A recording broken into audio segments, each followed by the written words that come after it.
क्या आपने कभी गौर किया है, जैसे जैसे हम जिंदगी में आगे बढ़ते जाते हैं, जैसे जैसे हम ज्यादा सीखते हैं, ज्यादा कमाते हैं, ज्यादा हासिल करते हैं, वैसे वैसे मन और ज्यादा उलझता चला जाता है। हर दिन कुछ नया सीखना है, हर दिन कुछ और बनना है, हर दिन कुछ और साबित करना है। लेकिन सवाल ये है, क्या सच में जिंदगी सीखने से बेहतर होती है या फिर छोड़ने से? लाओ त्से सूत्र 48 में मनुष्य के जीवन की उस गहराई को प्रकट करते हैं जहां पहुंचकर इंसान पहली बार ये समझ पाता है कि जिसे वो अब तक प्रकृति मानता रहा वो वास्तव में बोझ का विस्तार था। क्योंकि ज्ञान की खोज में मनुष्य हर दिन कुछ न कुछ जोड़ता चला जाता है। नई जानकारियां, नई मान्यताएं, नई योजनाएं, नई महत्वाकांक्षाएं, नई पहचानें, और धीरे धीरे उसका मन एक ऐसे भरे हुए कमरे में बदल जाता है जहां हर वस्तु मौजूद है लेकिन सांस लेने की जगह नहीं बचती। और यही कारण है कि आज का इंसान इतिहास का सबसे अधिक जानने वाला होते हुए भी सबसे अधिक अशांत है। क्योंकि ज्ञान की दुनिया तुलना की दुनिया है जहां व्यक्ति अपने मूल्य को दूसरों के जीवन से मापता है और उसी तुलना से भय, असंतोष और बेचैनी जन्म लेती है। जबकि लाओ त्से ताओ की खोज की बात करते हैं और कहते हैं कि ताओ पाने का मार्ग जोड़ने का नहीं बल्कि घटाने का मार्ग है। वहां हर दिन कुछ छोड़ना पड़ता है। और इसी सत्य को समझाने के लिए एक कथा कही जाती है कि एक बार एक युवक लाओ त्से के पास आया और बोला कि वो जीवन का सत्य जानना चाहता है। लाओ त्से उसे एक कप में चाय डालकर देने लगे, लेकिन कप भर जाने के बाद भी वे चाय डालते रहे। चाय बाहर गिरने लगी।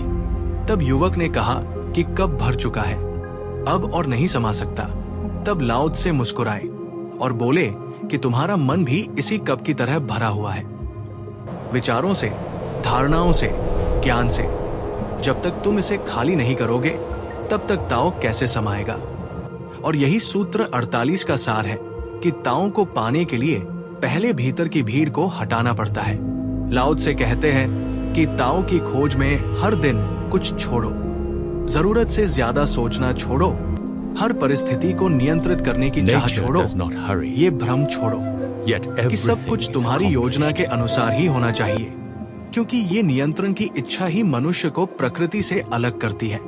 जबकि प्रकृति कहीं भी जोर नहीं लगाती। नदी बहती है लेकिन वो ये तय नहीं करती कि उसे कब समुद्र पहुंचना है। वृक्ष बढ़ता है लेकिन वो ऊंचाई की तुलना नहीं करता। फूल खिलता है लेकिन वह किसी प्रशंसा की प्रतीक्षा नहीं करता। वे सब अपने स्वभाव में स्थित रहते हैं और यही ताओ है। मनुष्य जब इस स्वाभाविक प्रवाह से दूर जाता है तो उसका जीवन संघर्ष बन जाता है। वो हर कार्य में परिणाम की चिंता जोड़ देता है, हर रिश्ते में अपेक्षा भर देता है और हर क्षण भविष्य को लेकर बेचैन रहता है। और इसी बेचैनी के बीच वो ये नहीं देख पाता कि उसका जीवन स्वयं ही एक बोझ बनता जा रहा है। ठीक वैसे ही जैसे एक यात्री अपनी यात्रा में सुरक्षा के नाम पर इतना सामान इकट्ठा कर लेता है कि अंत तक चल ही नहीं पाता। और लाओ त्से कहते हैं कि जीवन की यात्रा भी ऐसी ही है। जो छोड़ना नहीं सीखता वो आगे नहीं बढ़ पाता। जब लाओ त्से कहते हैं कि कुछ न करो और सब कुछ हो जाएगा, तो इसका अर्थ आलस्य नहीं बल्कि उस अवस्था से है जहां कर्म, भय और अहंकार से मुक्त हो जाता है, जहां कार्य स्वाभाविक रूप से होता है, बिना दबाव के, बिना जबरदस्ती के। क्योंकि जब कर्म प्रवाह में होता है तो उसमें थकान नहीं होती, और जब कर्म नियंत्रण की लालसा से पैदा होता है तो वो आत्मा को थका देता है। इसलिए लाओ त्से उस जीवन की ओर इशारा करते हैं जहां इंसान सुधारने की नहीं बल्कि सरल होने की कोशिश करता है। क्योंकि आधुनिक मनुष्य अपने रिश्तों को पकड़कर रखने की कोशिश में उन्हें खो देता है, भविष्य को सुरक्षित करने की कोशिश में वर्तमान खो देता है, और स्वयं को साबित करने की दौड़ में स्वयं को ही भूल जाता है। जबकि लाओ त्से कहते हैं कि जब इंसान छोड़ना सीखता है तभी जीवन उसे थामता है।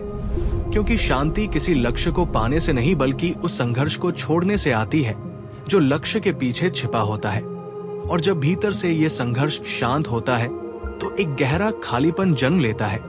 पर यह खालीपन शून्यता नहीं बल्कि वही स्थान है जहां ताओ निवास करता है, जहां आत्मा पहली बार विश्राम पाती है, और जहां इंसान ये समझ लेता है कि उसे कुछ साबित नहीं करना, उसे कहीं पहुंचना नहीं, उसे बस होना है। और इसी होने की अवस्था में वह जीवन के साथ संघर्ष करना छोड़ देता है और जीवन उसके साथ बहने लगता है। इसलिए लाओ त्से सूत्र 48 हमें यह नहीं सिखाता कि ज्ञान या कर्म त्याग दो, बल्कि ये सिखाता है कि अनावश्यक बोझ छोड़ दो, क्योंकि जीवन जोड़ने से भारी होता है और छोड़ने से गहरा, और अंततः वही मनुष्यताओं के निकट पहुंचता है जो कुछ बनने की दौड़ छोड़कर स्वयं में ठहरना सीख लेता है। लाओ त्से आगे ये भी बताते हैं कि जब मनुष्य वास्तव में छोड़ना सीख लेता है तो उसके जीवन में परिवर्तन किसी घटना की तरह नहीं बल्कि एक मौन प्रक्रिया की तरह घटित होता है। बाहर से देखने पर कुछ खास बदलता हुआ दिखाई नहीं देता, लेकिन भीतर सोचने का ढंग, प्रतिक्रिया देने का तरीका और जीवन को देखने की दृष्टि पूरी तरह बदल जाती है। क्योंकि तब इंसान ये समझने लगता है कि दुख का मूल कारण परिस्थितियां नहीं बल्कि उसकी अपनी आसक्ति है। वही आसक्ति जो हर अनुभव को पकड़कर रखने की कोशिश करती है, हर सुख को स्थायी बनाना चाहती है और हर पीड़ा से लड़ना चाहती है। जबकि ताओ का स्वभाव न तो पकड़ने का है और न ही लड़ने का। ताओ तो बहाव है, और जो बहाव को रोकने की कोशिश करता है वही सबसे अधिक टूटता है। इसलिए लाओ त्से ये नहीं कहते कि संसार छोड़ दो, बल्कि ये सिखाते हैं कि संसार को पकड़ना छोड़ दो। क्योंकि जब इंसान बिना आसक्ति के कर्म करता है तब वही कर्म उसे बांधता नहीं बल्कि मुक्त करता है। और यही वो अवस्था है जहां कुछ न करते हुए भी सब कुछ हो जाता है, क्योंकि उस समय कर्म अहंकार से नहीं बल्कि सहजता से उत्पन्न होता है। इस अवस्था में मनुष्य स्वयं को जीवन का मालिक नहीं बल्कि जीवन का सहभागी अनुभव करता है। और जैसे ही ये अनुभूति गहराती है, भीतर का संघर्ष अपने आप शांत होने लगता है, तुलना निरर्थक हो जाती है और भविष्य का भय धीरे धीरे घुलने लगता है। क्योंकि तब इंसान ये जान लेता है कि जो होना है वो अपने समय पर होगा और उसे हर मोड़ पर हस्तक्षेप करने की आवश्यकता नहीं है। इसी कारण लाओ त्से सूत्र 48 को केवल दार्शनिक विचार नहीं बल्कि जीवन जीने की कला मानते हैं। क्योंकि ये सूत्र सिखाता है कि जीवन को जीतने की नहीं बल्कि जीवन के साथ बहने की आवश्यकता है। जीवन को नियंत्रित करने की नहीं बल्कि उस पर भरोसा करने की आवश्यकता है। जब ये भरोसा भीतर जड़ पकड़ लेता है तो इंसान अनावश्यक इच्छाओं को पहचानने लगता है, उन इच्छाओं को जो केवल समाज की अपेक्षाओं से पैदा हुई थी, उन लक्ष्यों को जो स्वयं के नहीं बल्कि तुलना के परिणाम थे। और जैसे जैसे ये पहचान स्पष्ट होती जाती है वैसे वैसे भीतर से बोझ कम होता जाता है और जीवन फिर से सरल, हल्का और वास्तविक लगने लगता है। उस अवस्था में इंसान छोटी छोटी चीजों में भी गहराई अनुभव करता है, क्योंकि अब उसका मन भरा हुआ नहीं बल्कि खुला हुआ होता है और यही खुलापन ताओ के लिए स्थान बनाता है। इसलिए यदि इस क्षण तुम अपने जीवन की ओर देखो और महसूस करो कि बहुत कुछ होते हुए भी भीतर खालीपन है, मन थका हुआ है और शांति दूर लगती है, तो लाओ त्से का सूत्र 48 तुम्हें कोई नई चीज जोड़ने की सलाह नहीं देता, बल्कि बहुत कोमलता से ये कहता है कि अब छोड़ने का समय है। अपेक्षाओं को छोड़ने का, तुलना को छोड़ने का, स्वयं को साबित करने की दौड़ को छोड़ने का।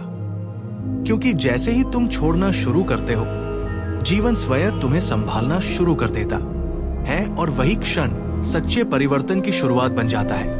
यदि इस विचार ने तुम्हारे भीतर कुछ हलचल पैदा की, यदि कहीं गहराई में ये प्रश्न उठा है कि मैं क्या छोड़ सकता हूँ, तो इस वीडियो को लाइक करो ताकि ये संदेश और लोगों तक पहुँचे जो शायद इसी बोझ को ढो रहे हैं। चैनल को सब्सक्राइब करो ताकि लाओ त्से और ताओ की ऐसी ही शांति देने वाली शिक्षाएं हम साथ साथ समझ सकें। और नीचे कमेंट में बस एक वाक्य लिखो, मैं छोड़ने के लिए तैयार हूँ, क्योंकि कभी कभी एक स्वीकार ही भीतर की सबसे बड़ी यात्रा की शुरुआत होता है।